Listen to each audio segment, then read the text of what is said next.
Namaste, saludos cordiales, estimados colegas. Es un gusto estar con ustedes esta noche en nuestra plática, en el cual vamos a estar hablando hoy de un poquito de medicina preventiva y vamos a hablar de los niveles de prevención con lo que se nos explica y se nos entiende en medicina alopática el abordaje y la manera en que se debe de atender, por lo menos a nivel de salud pública, a los pacientes o a las personas que puede ser que vayan a presentar eventualmente alguna patología, alguna enfermedad. Y lo primero que tenemos que entender es qué son los niveles de prevención en medicina alópata, ¿no? El sistema de salud tiene como propósito fundamental el promover la salud, prevenir la enfermedad, curarla o, en su caso, aliviarla cuando se presenta o rehabilitar al enfermo. Ese es, digamos, el objetivo principal y el propósito por el cual existen los niveles de prevención. Y dentro de estos niveles de prevención que conocemos, que van a ser tres niveles de prevención como tal, es muy importante entender qué es lo que pasa en cada nivel de prevención, porque nosotros como terapeutas ayurvédicos puede ser que recibamos un paciente en el primer nivel de prevención, segundo nivel de prevención o tercer nivel de prevención. La realidad hoy en día es que muchas personas buscan Ayurveda ya cuando están en el tercer nivel de prevención, o sea, cuando en la medicina alópata se dice que ya no hay manera de hacer mucho por esta persona más que darle la oportunidad de poder tener una calidad de vida dependiendo los parámetros, lógicamente, de la enfermedad y del estado que pueda presentar dicho paciente, ¿no? Ahora, primero tenemos que entender qué es prevención. Según la OMS, son medidas que están destinadas no solamente a prevenir la aparición de una enfermedad o patología, tales como la reducción de factores de riesgo, sino también detener su avance y atenuar sus consecuencias una vez establecidas. Entonces, cuando hablamos de consecuencias una vez establecida, nos estamos refiriendo al tercer nivel de prevención. Ahora, detener el avance en la medida de las posibilidades o la reducción del riesgo ya viene en la medida de las posibilidades diciendo que es primer nivel de prevención o segundo nivel de prevención.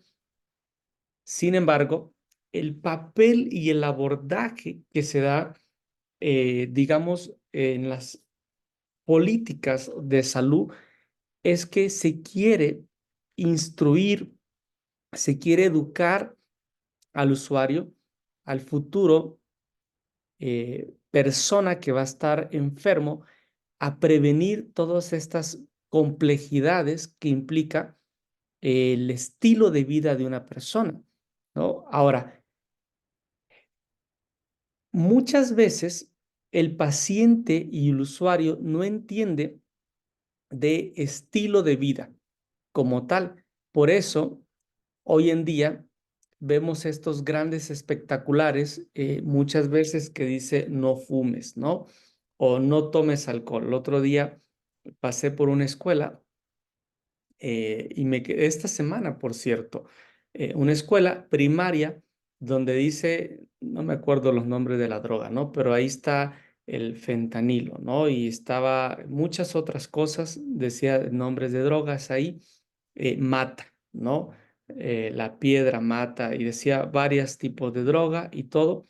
Y yo me ponía a pensar, ¿por qué esto está en la pared, justo en la puerta de una escuela primaria?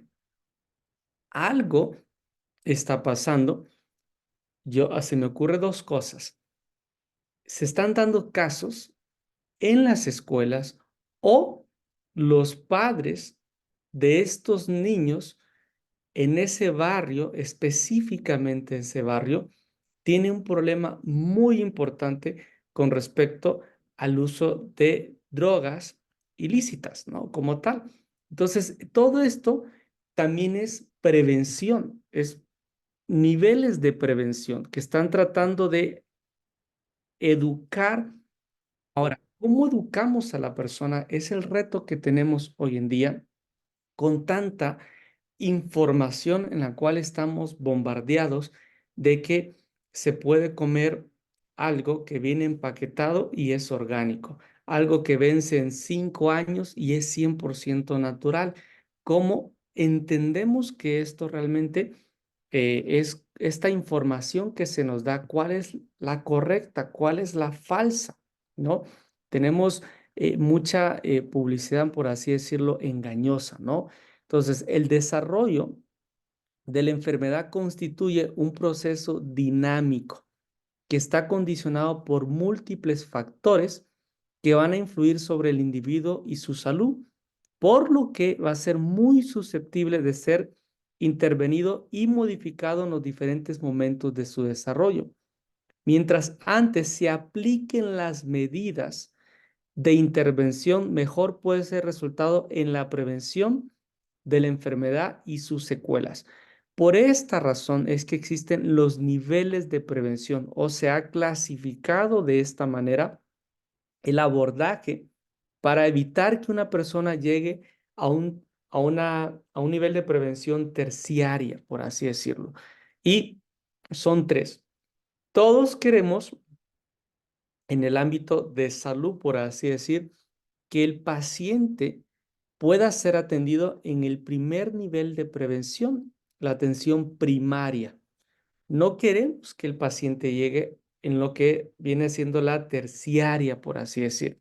Ahora, ¿qué es la prevención primaria? El primer nivel de prevención son todas estas medidas para evitar la aparición de una enfermedad o problema de salud mediante el control de factores causales y los factores predisponentes o condicionantes. Hay muchos factores predisponentes y condicionantes para que pueda aparecer una enfermedad. Muy sencillo.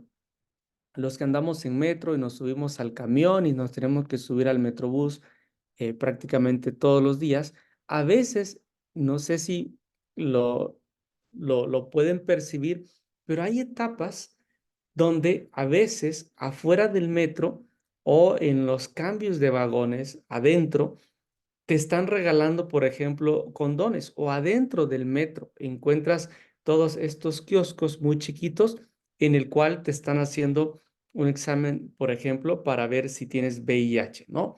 Entonces, todo esto que se hace, que te regalan a veces los condones, es parte del primer nivel de prevención o la prevención primaria, por así decirlo. ¿Qué se busca? Evitar enfermedades de transmisión sexual. Ahora, ¿cuál es el problema?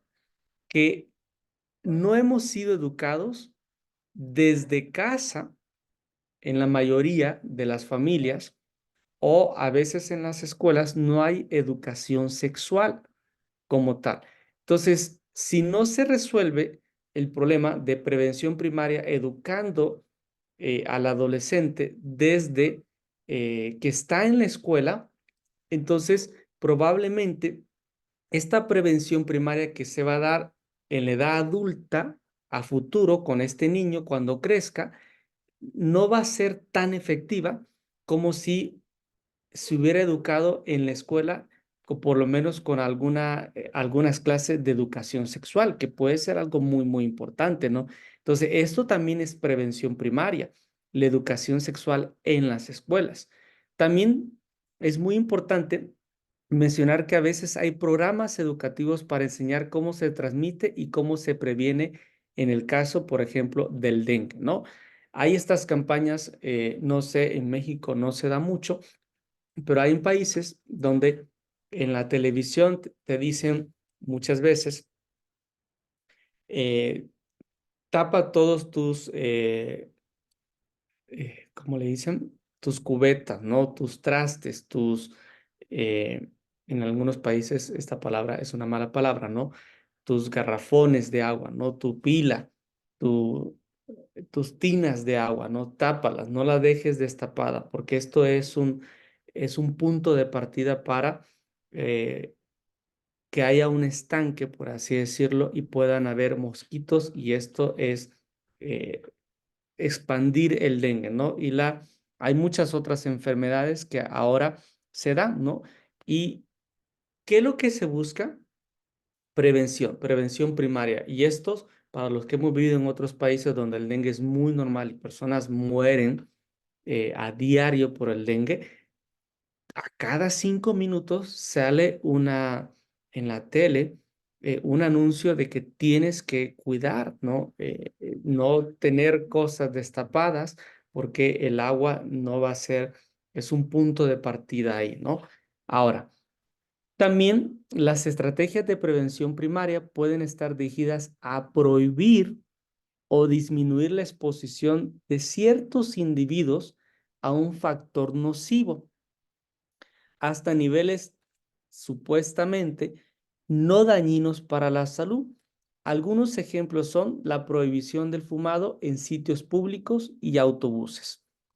En algunos países, como en Japón, no todos los países, ¿no?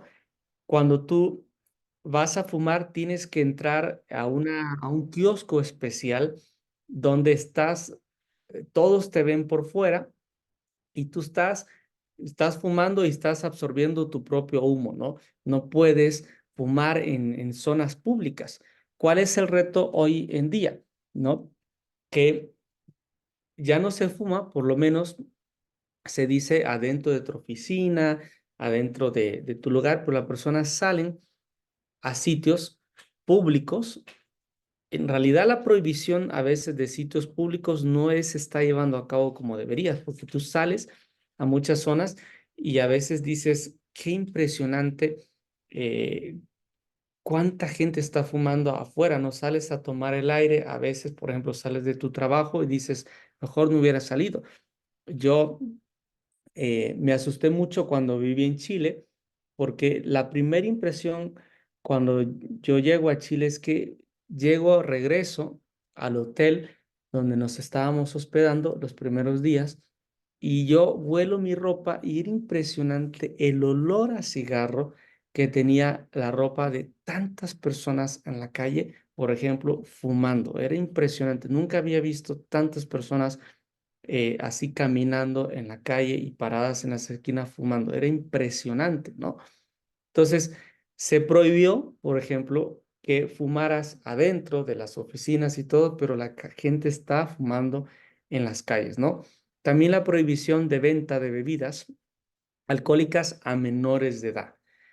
También es una parte de la prevención primaria. Hay lugares y países donde por normatividad no se le puede vender alcohol a ningún menor de edad como tal, pero habría que ver lógicamente, ¿no? ¿Con quién viene este adulto que viene a comprar bebidas alcohólicas a mi tienda? Ahí afuera hay adolescentes que vienen con el por qué, ¿no? Entonces, ahorita tendríamos que en realidad ver qué tanto se está llevando a cabo estas prohibiciones cuando hablamos de prevención primaria y también el control de emisión de gases en los vehículos motorizados. Por ejemplo, ahora se promueve el hecho de que tengas estos autos eléctricos, ¿no? Esto es parte de prevención primaria. También, por ejemplo, en Ciudad de México se da mucho el hoy no circula, ¿no? ¿Por qué?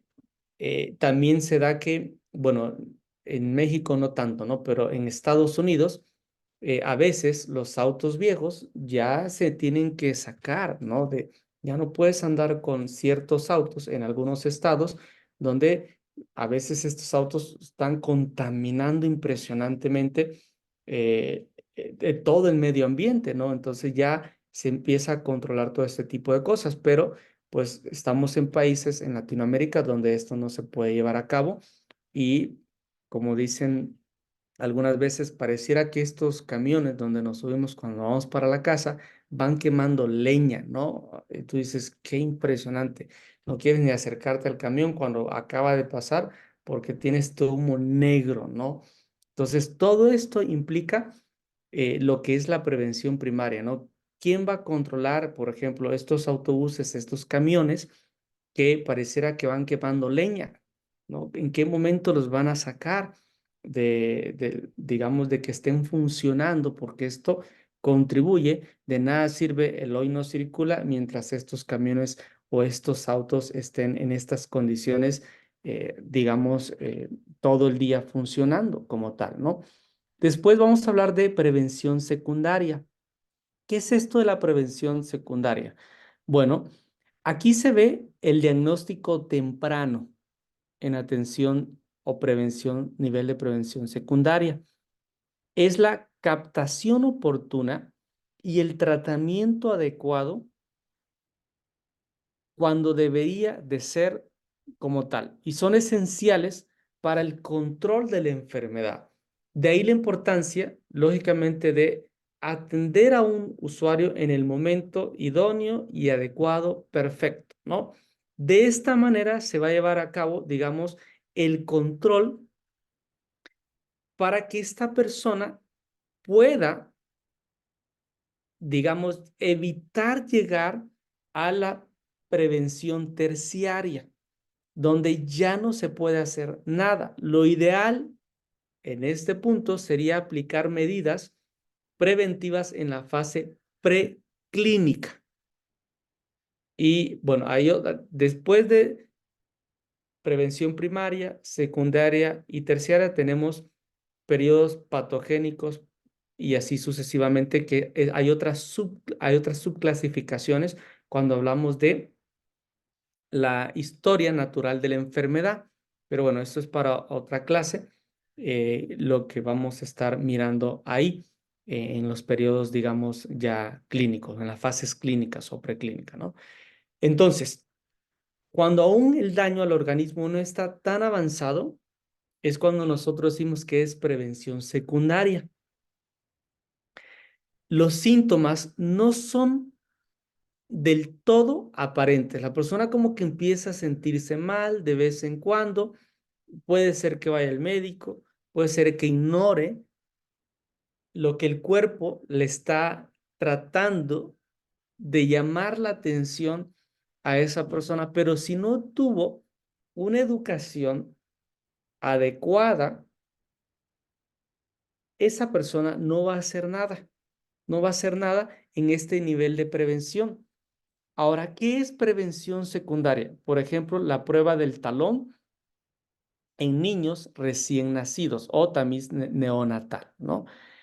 ¿Para qué? Para la prevención o la detección precoz de enfermedades metabólicas como pueden ser hipotiroidismo y así sucesivamente, ¿no?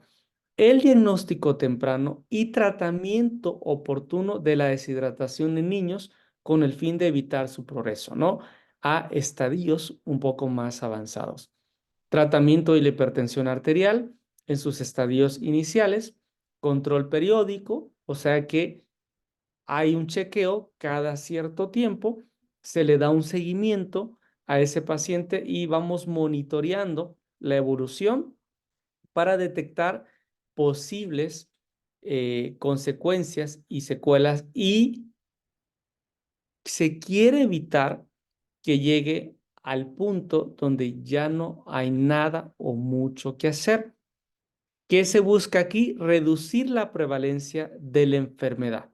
Tratamos de que el usuario se quede aquí y pueda regresar eventualmente a ser una persona que pueda volver a un estilo de vida normal.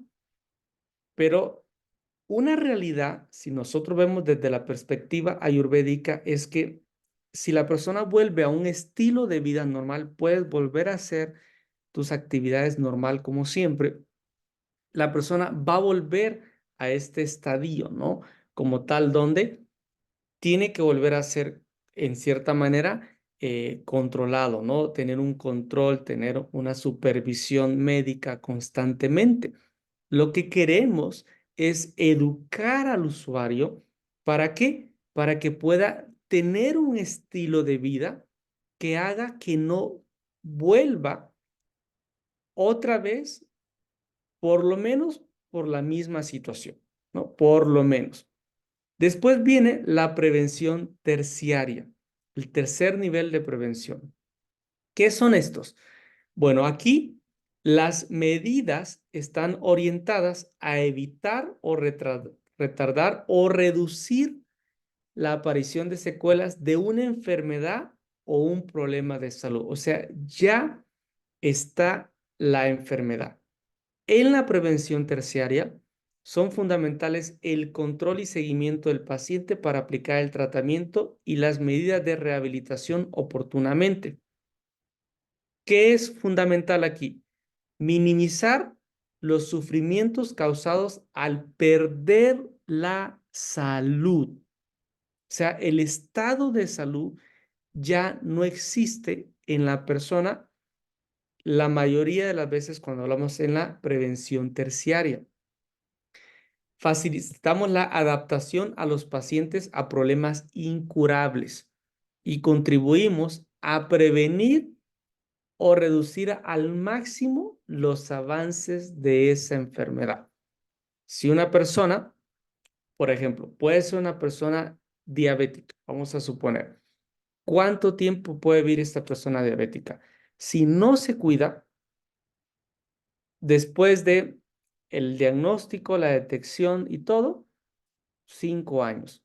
Hay personas que viven hasta 20, 30, 40 años, pero hubo un cuidado. Se buscó minimizar lo más que se pudo todos los efectos secundarios, incluso del medicamento que puede estar tomando esta persona para que pueda vivir una vida lo más normal posible, ¿no? Hay un cambio de dieta, hay muchísimas cosas, ¿no? Es lo que nosotros llamamos nutrición patológica. O sea, que tiene que haber sí o sí un cambio para que esta vida se pueda alargar lo más que se pueda, aun cuando digamos que sea un problema incurable. O sea, ya no es posible revertir. Y aquí es crucial la educación, por ejemplo, al paciente diabético sobre el cuidado de los pies. ¿Para qué? Para evitar secuelas del pie diabético o ceguera por retinopatía diabética, ¿no? Terapia física al paciente con secuelas de un accidente vascular cerebral. Entrenamiento del paciente con ceguera para que pueda movilizarse en forma independiente y así sucesivamente. Entonces, ¿qué buscamos aquí? Literal, adaptar un estilo de vida de acuerdo a la condición específica que tiene ese paciente, que en este nivel puede ser ya que sea un caso incurable, incurable. El paciente cuando llega con un terapeuta ayurvédico, generalmente, la mayoría de los casos, llega en este nivel de prevención, en la terciaria, atención terciaria. Nosotros tenemos un reto. ¿Por qué? Porque la persona ya lleva algún medicamento y tenemos que entender que el medicamento nosotros no lo podemos quitar. ¿Por qué? Porque siempre tiene que ser supervisado con el médico de cabecera de este paciente, ¿no? Quien va a decidir qué se quita, qué no se quita. El reto más real y más difícil que tiene la persona es que el médico no sabe de nutrición, no sabe de estilo de vida. Es la realidad. Pero nosotros como profesionales de la medicina ayurveda se supone que sabemos de estilo de vida. Por lo que hacer una consulta adecuada para saber toda la historia clínica de la persona y tratar de entender este estilo de vida que lo ha llevado a estar en la condición que está, es lo que nos va a permitir tratar de hacer un cambio en ese estilo de vida para que se pueda empezar a regresar en el tiempo, por así decir. Ayurveda dice una cosa, el mismo tiempo que tardaste en desarrollar la patología es el mismo tiempo que puedes tardar en revertir esa patología. Sin embargo, a pesar de que hay tres niveles de prevención, algunos autores en medicina alópata mencionan que hay un nivel de prevención primordial, o sea que existe otro nivel. ¿Y cuál es este nivel de prevención primordial? Algunos autores mencionan esto, ¿no?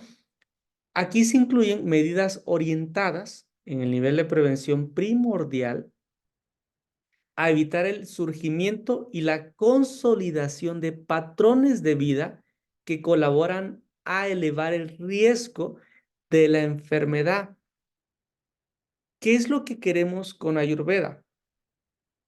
Resaltar este, digamos, este nivel de prevención, haciendo que la persona haga buenos hábitos y crea un patrón de vida que realmente evite padecer lo que todos en mi familia son diabéticos o que tú vas a ser el primero que no vas a ser diabéticos, ¿no? Todas mis personas en mi familia han tenido cáncer, ok, tú vas a ser el primero que no va a tener cáncer. Y así sucesivamente, ¿no? Cada una de ellas va a generar acciones específicas que contribuyen a qué? Al control de la enfermedad, manejar mejor las secuelas, dependiendo la historia natural de la enfermedad. Y aquí entramos a una complejidad importante cuando hablamos de historia natural de la enfermedad, porque tendríamos que sentarnos a analizar si queremos abarcar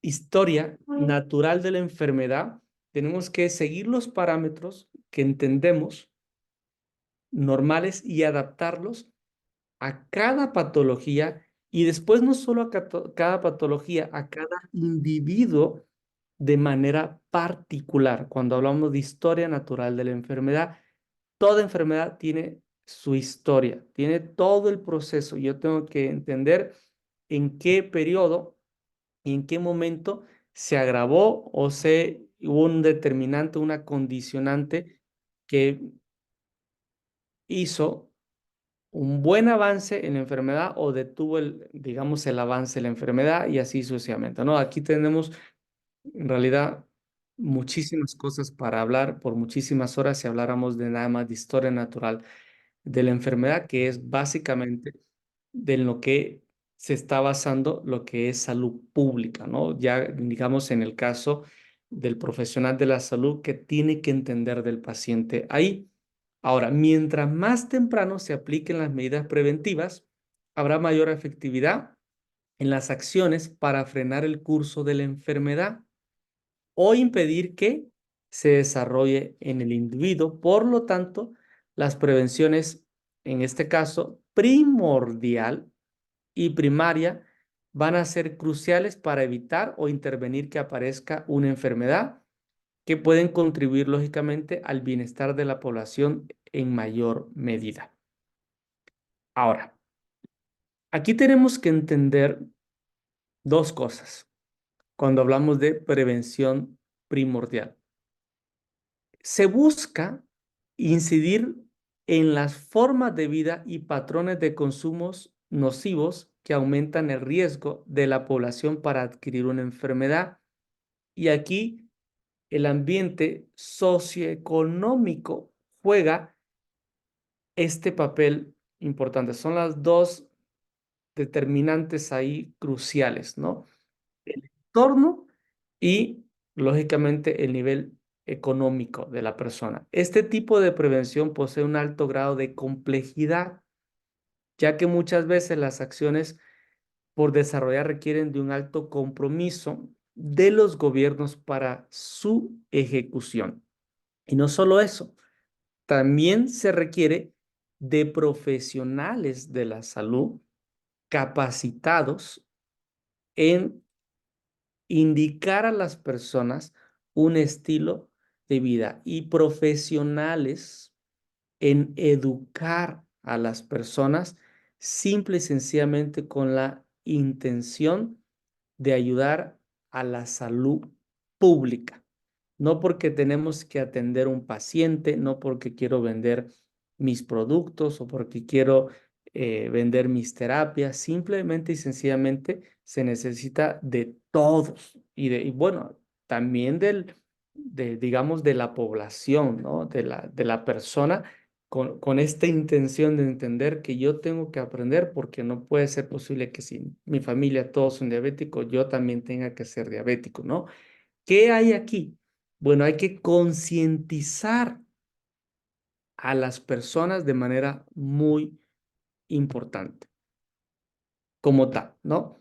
Y bueno, ejemplos que tenemos aquí, aparte de la concientización a las personas de tener un estilo de vida que pueda hacer que la persona tenga una vida longeva y no vivir para pagar medicamentos como tal, es que tienen que haber políticas y programas sobre nutrición para disminución, por ejemplo, en este caso de cardiopatías, ¿no? Que es un problema muy importante ahí. Desestimular el consumo del tabaco, por ejemplo, que ya se ha hecho algo en cierta medida porque vemos las cajetillas y a veces, del otro día que fue a la tienda, digo, la gente cómo puede comprar eso si ve eso de ahí deforme, ¿no? Tienen una boca, no sé, tienen esto, lo otro, y digo, ¿cómo la gente puede fumar, ¿no? De esta manera, si ve esto. Entonces, todo esto es tratar de concientizar a las personas, ¿no? Ahora, también la importancia de la actividad física. Educar sobre alimentación saludable es muy, muy importante. Nosotros deberíamos estar haciendo un rol muy importante en educar a las personas a comer saludable, ¿no? Elijo una manzana en vez de unas papas fritas, ¿no? Elijo una pera en vez de unos Doritos, ¿no? Elijo una naranja en vez de una Coca-Cola, ¿no? Todo esto es muy importante, ¿no? ¿Qué tenemos que hacer nosotros y qué papel jugamos nosotros a nivel de salud pública y profesionales de la medicina ayurveda? Es un papel muy, muy importante. Tanto así que nosotros, yo digo que nosotros somos profesionales de la medicina ayurveda porque nosotros deberíamos de hacerlo por el simple y sencillo hecho de que no lo hacemos porque queremos vender productos, porque queremos tener 100, 200 consultas. Lo hacemos ¿por qué? Por el amor a las personas, por el amor a lo que hemos aprendido de Ayurveda y que entendemos que tenemos algo bueno que hemos aprendido para dar que puede servir a nuestras comunidades. Como tal, lógicamente, a veces vamos a tener que cobrar, ¿no? Pero podemos ayudar a cualquier persona.